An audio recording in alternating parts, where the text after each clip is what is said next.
Today on Locked On A's, you guys wanted more Sean Murphy trade rumors, so let's do that. And then also, where are the A's new signees going to be playing? When are they going to be playing?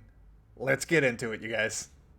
How's it going, A's fans? And welcome to episode 505 of the Locked On A's podcast, part of the Locked On Podcast Network, your team every day. I'm your host, noted baseball fan Jason Burke, and on today's show, we're talking about Trade Murphy and the destinations that he could end up with or at, because that was a question that I got on social media. So follow us on social media, and I will answer your questions as well. So we're going to talk about some of those ideas, and I got a new Guardians trade thing to talk about real quick in part of the first segment. I'm not going to make an entire show out of it like I usually do. No. One segment. We're going to cover all the Sean Murphy news in one segment for you guys, and we're going to do it up top. But then, coming up after that, we're going to talk about Jace Peterson, Aledmys Díaz, and Ryan Noda, and where they fit in on the 2023 A's roster. Noda's not necessarily guaranteed a spot, but I think that he's going to be on the opening day roster. He has a good chance. So we're talking about all that stuff for you guys today. But before we get into anything, thank you so much for making Locked On A's your first listen of the day. We're free and available on all platforms, including on YouTube. So go to YouTube, where you can now see both of the doors behind me. I moved the chair that was blocking me and forcing me to just face the wall. And now there's two doors. Look at where I live. Don't look too closely. But also make sure to follow us on social media at Locked On A's on Twitter and Instagram. I'm at by Jason B on Twitter. Check out Inside the A's for more A's news, insight, and analysis from yours truly. It's an affiliation with Sports Illustrated. It's a good time. You can also follow Inside the A's on Twitter and on Facebook. But with that, let's get into the Sean Murphy trade saga. So we have officially, as I'm recording this, passed a full week in time since MLB reported, or one of the MLB reporters reported, that Sean Murphy was close to being traded and the Braves were believed to be the front runner. And since then, I have heard nothing about the Braves. And also, I think that he said that they weren't in the discussions anymore. And also, he's still with the A's. So I'm going to need somebody to give me a definition of close, because that would be helpful, because it's been a week. I mean, in the grand scheme of time, sure, I guess like anything that happens in our lifetimes is close.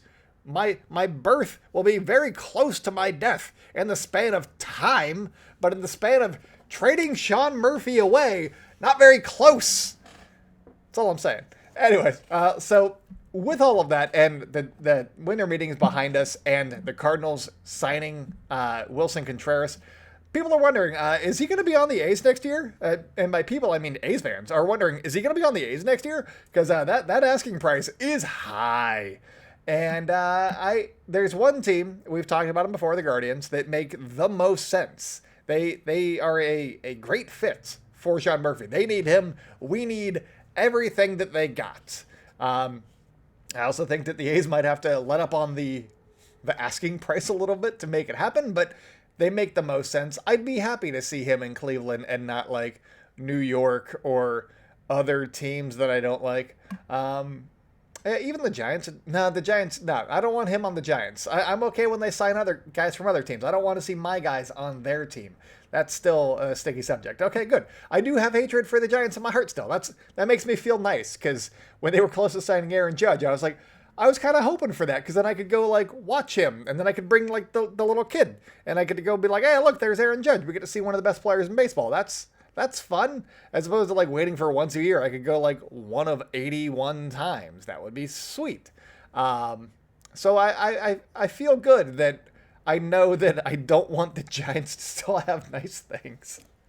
Maybe if the A's keep not doing anything, we'll talk about the Giants and how they're not getting any hatred for not doing much of anything. They signed Mitch Haniger. Cool. Are they a good team now? No. They're still not great. So where's their hatred? I know that we're going to talk about Sean Murphy here in a sec, but I got to talk about one other thing. And this is an article on The Athletic by Jim Bowden. Take that with a grain of salt. And he gave the A's an F on their offseason so far because they lost the draft lottery, and by lost, that they moved down 4 spots. So that was their fault, obviously. And that also for the Cardinals not meeting their asking price for Sean Murphy. That's why they got an F from Jim Bowden. So that felt like just really trying to, I got to dunk on the A's right now. And I don't know, they made a couple of signings to kind of make sense for this team, but they're the A's, so dunk. That was a dumb piece, I must say. I think I skimmed it. I think the A's are the only team that got an F. And they actually made a couple of good signings, which we'll talk about here in a second, that made sense for the team and fit kind of what they're doing. But yeah, dunk. But let's talk about Sean Murphy. We've been jerking around for a while now. Let's talk about Sean Murphy. The teams that have been linked to Sean Murphy in trade discussions have been the Twins, the Padres. The Padres are going after everybody, and maybe they want to save a little bit of money. So, do they still have prospects? I assume so, but do they want to trade them? I don't know. The Diamondbacks, who we talked about last week, the Guardians, who make the most amount of sense, and then the Giants. Those are the teams. I don't want the Giants. Meh. The Twins, I don't think that they have the things that the A's are looking for. A lot like some of the other teams that we've dismissed a little bit.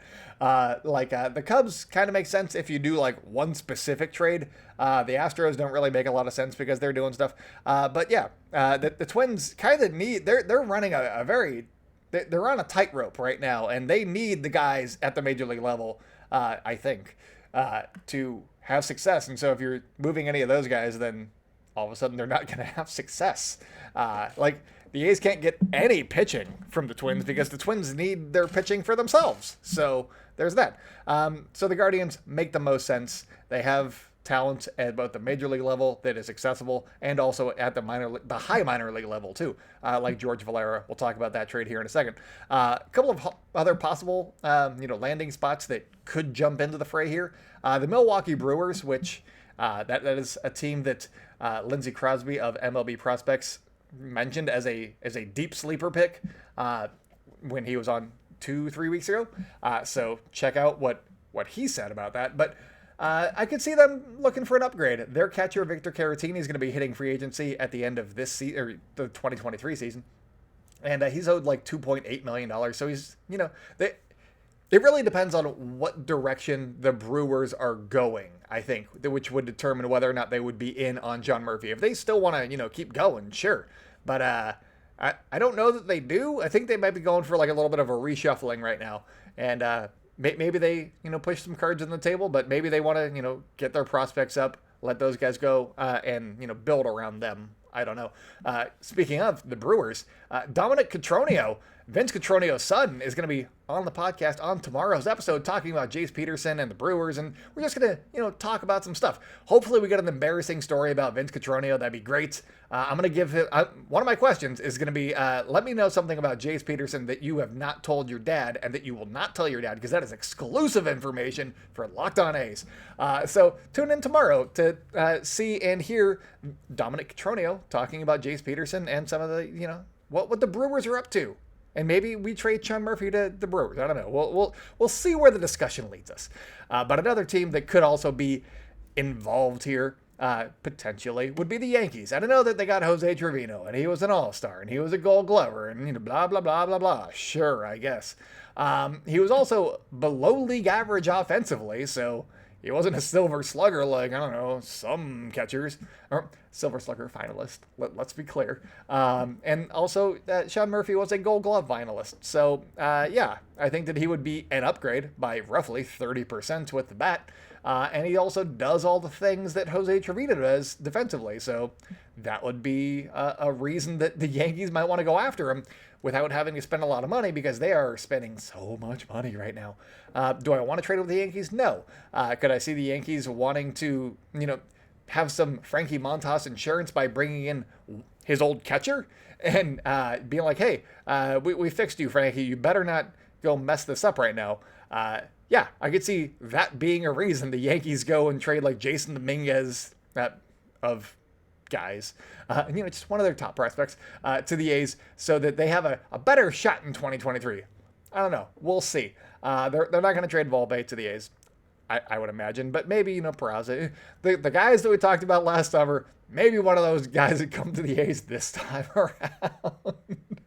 I don't know. And probably also Gleyber Torres, because Yankees fans have been trying to get rid of him for a while. And the A's, sure, why not? Although, we're going to talk about it here in a second, the A's have lots of other second base options now. So I don't know that they necessarily need Gleyber Torres anymore. But let's talk just real quick about another version of a Guardians trade that I think would work for both sides. I will be upfront.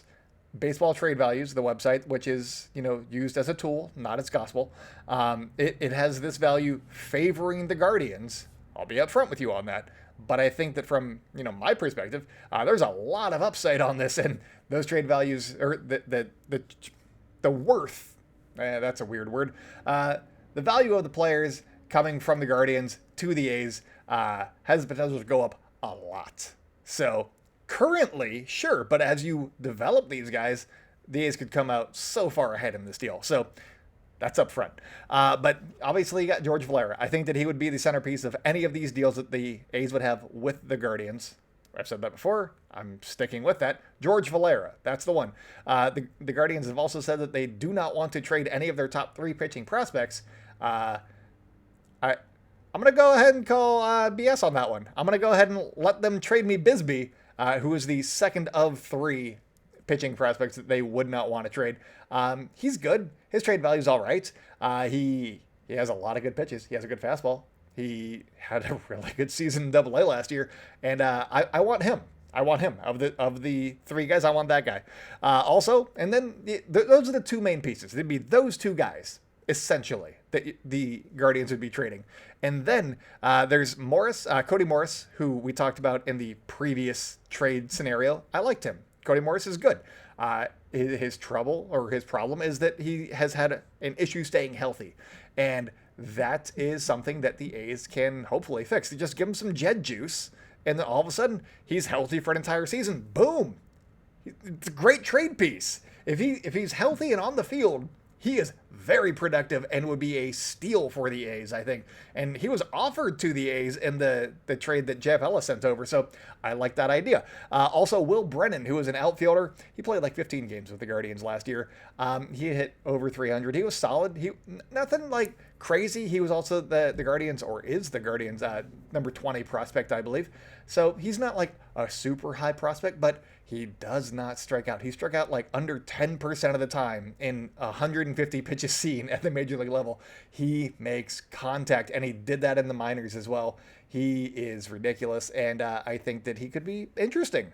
He's an interesting guy, but Valera and Bisbee, I think that if they lower the asking, the other 2 pieces, I think that they could go higher on the other, with basically getting Bisbee as opposed to getting like Rocchio and some other guys. So that's my trade proposal now.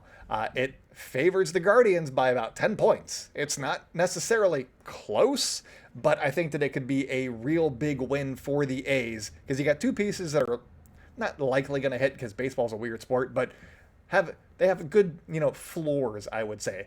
And then you got a couple of guys that I'm like, I'm intrigued. You could see what Will Brennan turns into in 2023, because the A's got outfield spots. Why not give him one of those? But coming up on the show, we're going to talk about how some other guys fit onto the roster. So we'll get into that here in just 1 second. Today's episode is brought to you by BetOnline. BetOnline.net is your #1 source for sports betting info, stats, news, and analysis. Get the latest odds and trends for every professional and amateur league out there, from football to basketball to soccer and esports. We've got it all at BetOnline.net. Morocco! Oh man, what a win by Morocco, beating Portugal. I mean, I've never really been a Cristiano Ronaldo fan. It seems like nobody else is anymore either. So yeah, Morocco, loved it. Good times from that game. Thrilling action over the weekend, honestly, in all of these games. Lots of fun to go around. England almost knotted it up with France there at the very end, but missed it by that much.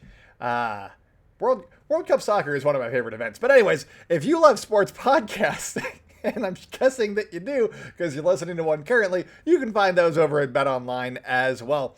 They're the fastest and easiest way to get your betting fix. Head to the website today or use your mobile device to learn more because Bet Online, that is where the game starts.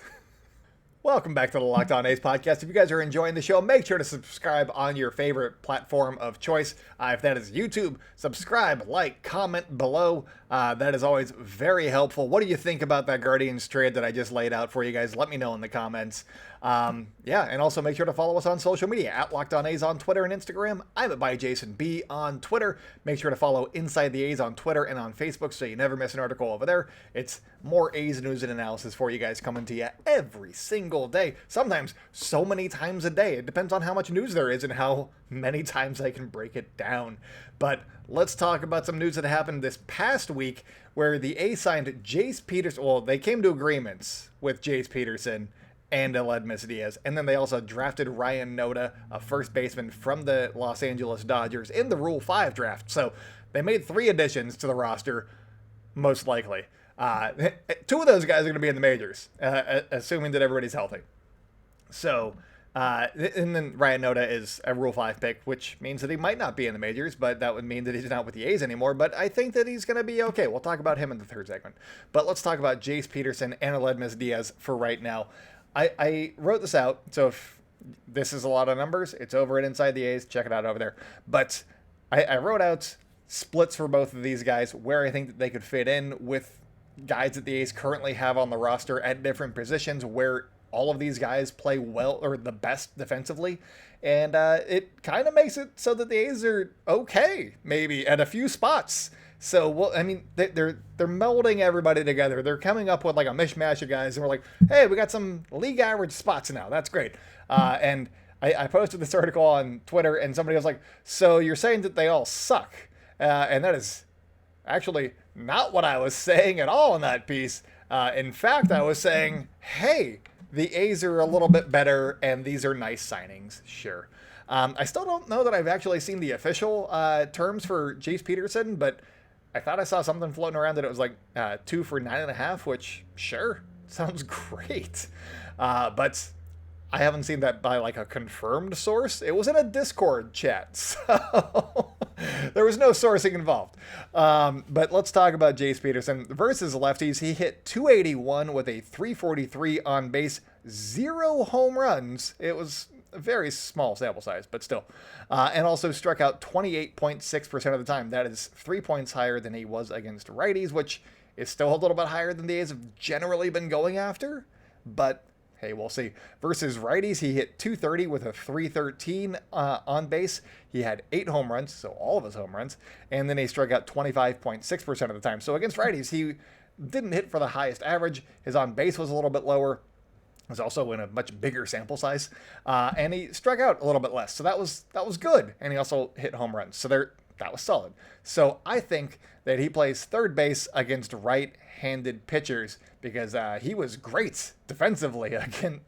Not against righties, but just great at third base defensively in 2022. I think that is probably where the A's saw that and were like, we can fit him over there a decent amount of the time and get some actual production out of third base this year, as opposed to like Kevin Smith and Ernie Clement and Vimial Machin. They were like, half the time at least we're giving it to Jace Peterson right here, and I think that's good. That's a good spot to have an upgrade for a couple of years.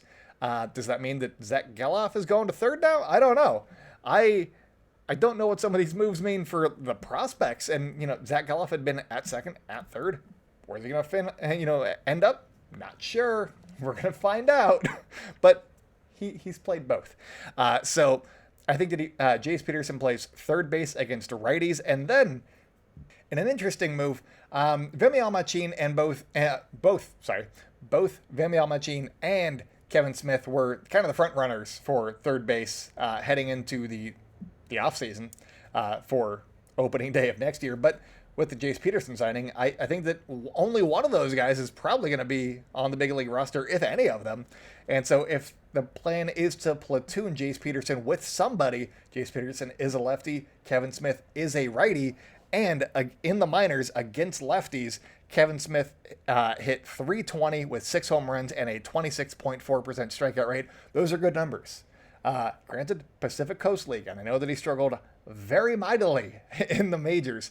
But I think that the A's are seeing what he did in that final month in September, and they're like, we got to give this guy a shot. Maybe they see what happens in spring training. Maybe it's just Jace Peterson's job outright. I don't know, but I could see a platoon being formed here with Kevin Smith and Jace Peterson at third base, and if that is the case, I don't think that that Jace Peterson, the $5 million man potentially, sits on the bench during when there's a lefty on the mound. No. I think that against left-handed pitchers, he actually moves over to left field. So he's just always on the left side of the field, but he moves over to left field where I would have Seth Brown playing, and then you got Seth Brown on the bench, which I know sucks, but it makes sense on the aggregate on the whole here, because Seth Brown against lefties in 2022, he had a great season.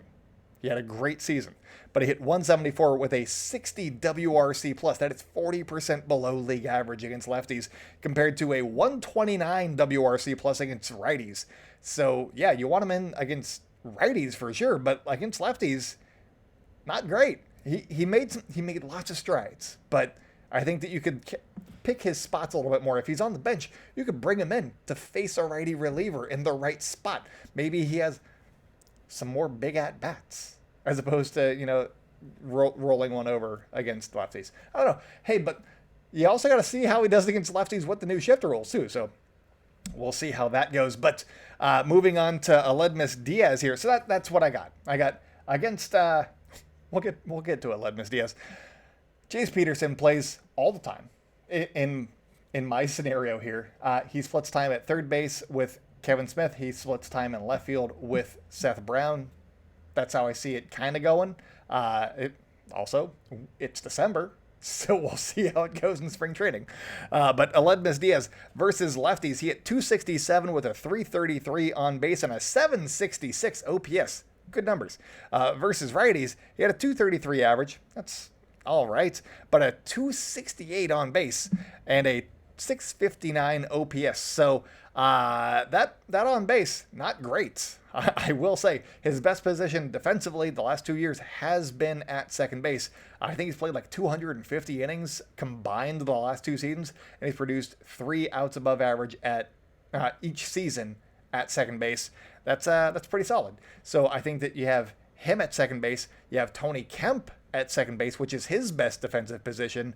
I think he had 5 defensive runs saved at second base in 2022, and he played there like half the time. So yeah, you got the Keystone locked up. You got Nick Allen just doing everything, just a vacuum over at shortstop. And then you got some guys over at third base that can also pick the crap out of the ball. All of a sudden, you got some nice gloves. And then you got Ryan Noda just scooping balls up over at first. I love it. I think that the A's are focusing on defense. That's how you win some of these games, is just playing sound defensively, and that seems to be what the A's are doing here. Kemp had a 93 WRC plus against righties, so you could also sit Aledmys Díaz against righties, because that 268 on base scares me a little bit. He also has a hard time staying healthy, so you want to limit his exposure a little bit. You want to get him out there when he's going to be good, and then bring him back. Just bring him back so he doesn't get hurt. You don't want anybody like sneezing on him or anything. This also creates a little bit of an issue with Jordan Diaz, who had been playing a little bit of second base, towards the end of the season.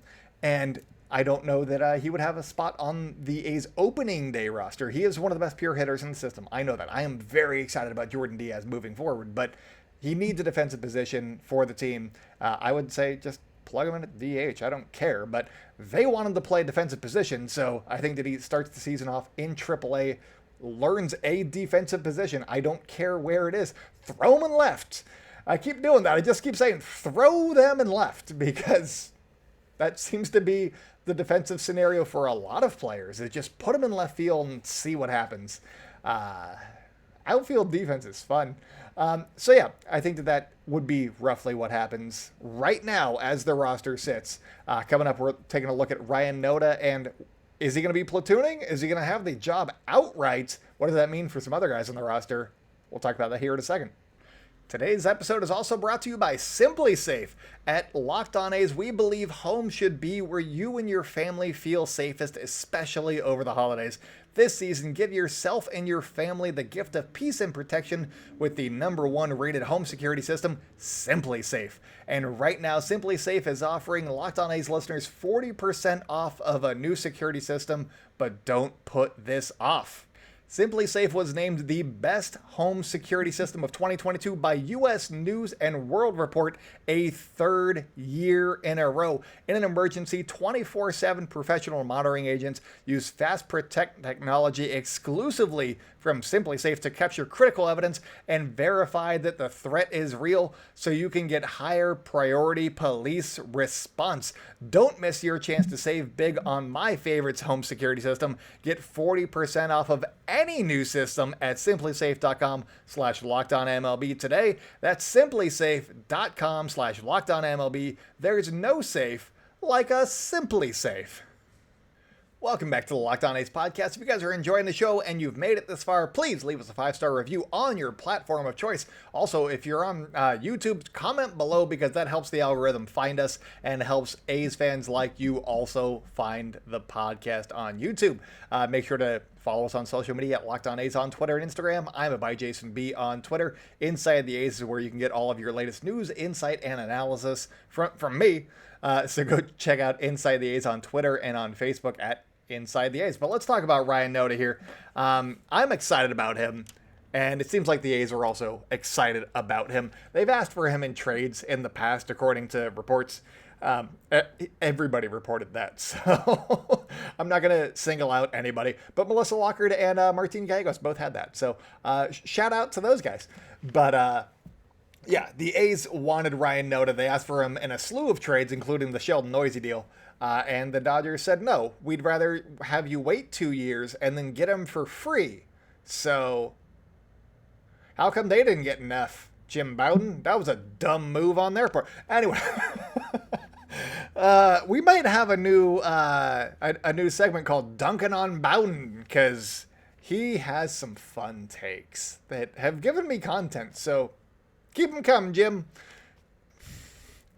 So anyways, I think that he's going to make the team because the A's have wanted him for a while. And there's that. So, and with Rule 5 picks, they have to make the team or else they have to be put on waivers. And if they clear waivers, then they have to be offered back to the original team, which would be the Dodgers.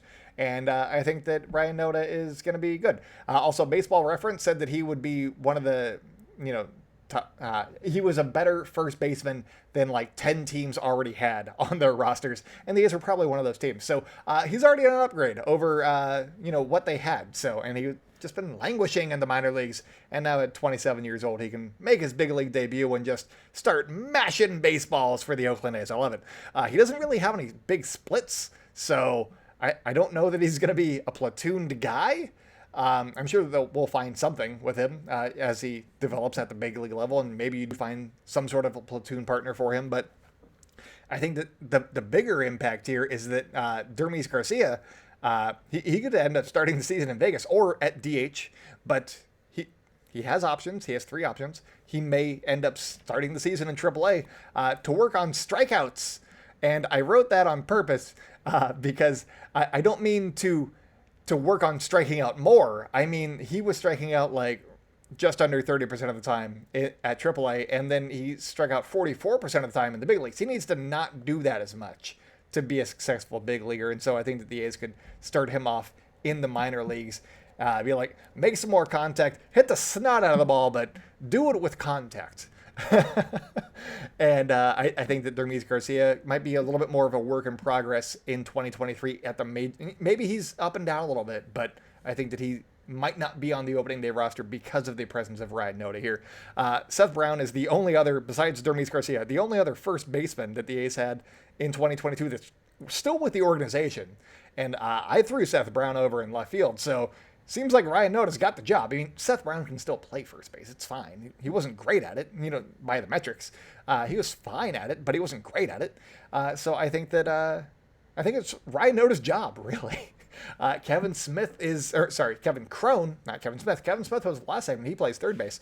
Kevin Crone is on with the A's on a minor league deal. I think that they're hoping that he recaptures some of his, success from Reno in 2019 when he was playing for his dad. And his dad is now the A's hitting, or one of the A's hitting coaches. I think he's the assistant coach, but still, maybe that if he turns it around, he's going to be in the big leagues with the A's, and maybe he's the DH. I don't know. I'm excited though. So yeah, Kevin Crone is another option. And then Jonah Bride, he played good defensively at first base in like 20 innings. He had like a 1 DRS, I think, or a 1 OAA. I forget which one I was looking at, but yeah, he was fine.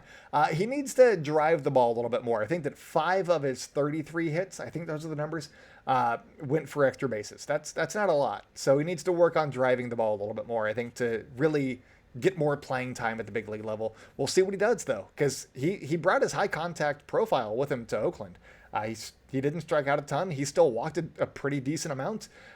He has the profile there. He just needs to work on driving the ball a little bit more. And then I think that he might actually have a spot on the A's roster and like an everyday guy. So we'll see what happens there. He could be the new version of Chad Pinder, where we all want him to play more and they don't do that. So we'll see. But that's all that I got for you guys today. Thank you so much for making Locked On A's your first listen of the day. For your second listen, go check out the Locked On Sports Today podcast. I'm not even messing with the ad read today. If you watched last episode, it did not load in time, and I did not load it ahead of time this time. So yeah, listen to the Locked On Sports Today podcast. They have the latest news and stories and biggest news and stories that only Locked On can provide from the local experts and the people that do the news. It's great. It's available wherever you like to hear podcasts, on YouTube, Apple Podcasts, Spotify, anywhere, really. So wherever you're listening to this, go check out the Locked On Sports Today podcast, hosted by the very handsome Peter Bukowski. And since we're running over, I'm just going to give you guys a hot take on AEW real quick.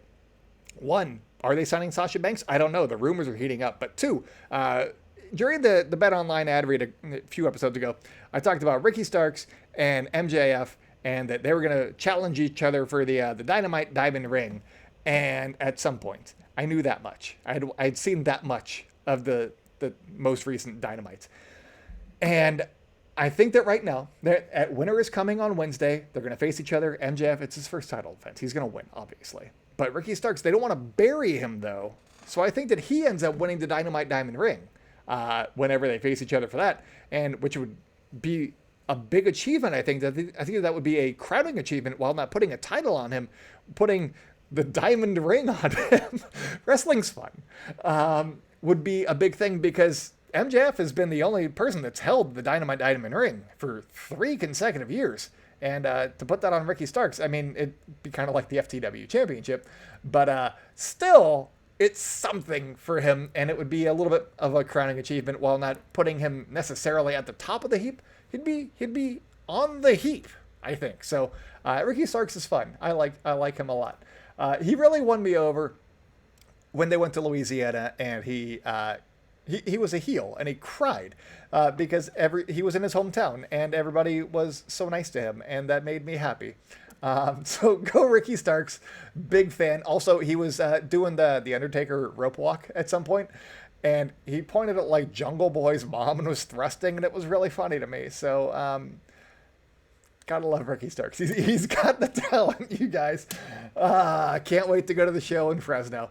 Anyways, that's all that I got for you guys today. Tomorrow, I'm talking to Dominic Cotroneo. So if you guys have any questions for Dominic Cotroneo, send them my way, and I'll read them first, and then I'll see if I want to ask him any questions for you guys.